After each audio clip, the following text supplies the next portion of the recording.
length, Madam Roda. Doc Roda. Yan, Doc Yung Roda. length, yung length. Siguro konti lang. Kasi ayoko rin matanggal po yung yung perm ko. Siguro konti lang, Dulo tapos lang. layered po. Okay, gets. Tapos maganda sana kung merong, alam mo yung mga Korean na peg na naka-side bangs? Correct. Yan.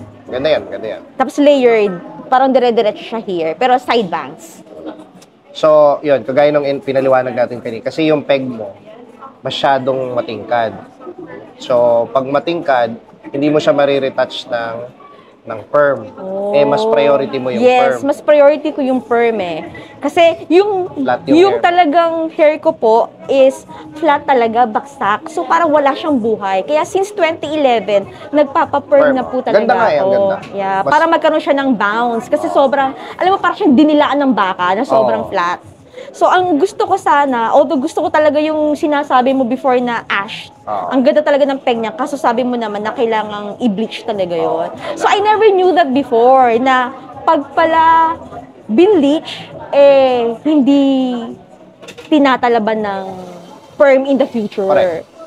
I thought na tatalaban pa rin siya. Mas concerned ko nga yung perm. Yeah. Tatalab lang siya dun sa bagong tubo, which is conflict na rin. Ganun pala. So yan, may natutunan tayo po ngayon. I never knew that before.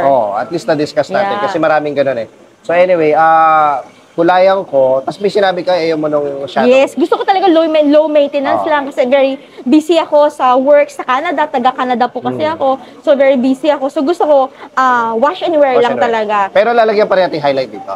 Less. Siguro, gusto mo may nakikita pa rin dito? Dito sa ibabaw, pero wag masyado sa tuktok. Correct. Para pag tumubo yung bagong hair, hindi siya masyadong off. Okay, yes. Yeah. More on dito tayo sa dulo. Okay, tapos non-bleach, no bleach tayo. The lightest that we could achieve without bleaching my hair. Okay. Yes. I'm so excited. Pero inano mo ba to? What do you call this?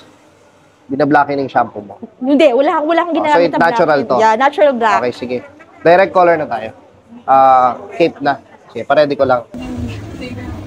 Ay, grabe. I know, right? Parang flowers. Kita ba direct? Opo.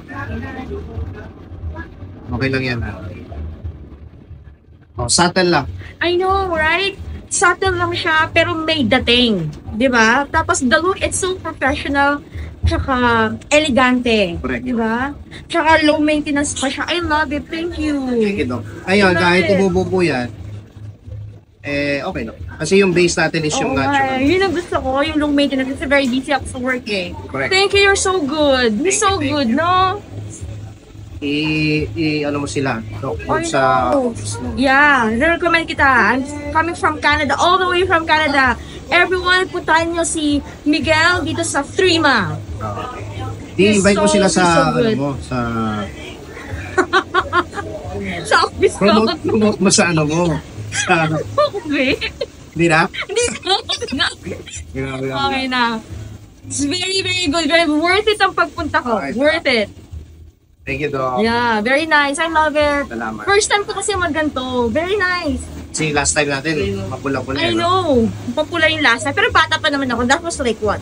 More than 30 years ago. 1990, ano pa yun eh? Oy, 2011. 2011. 2011. Ang ganda. I love it. Shit, ay, sorry ha. Bawal pa lang. Shit, ang ganda. I love it. Picture tayo. Ayan, sige, ang ganda. I love it. I love it. 1995. Oh, hindi. Diba? 2011.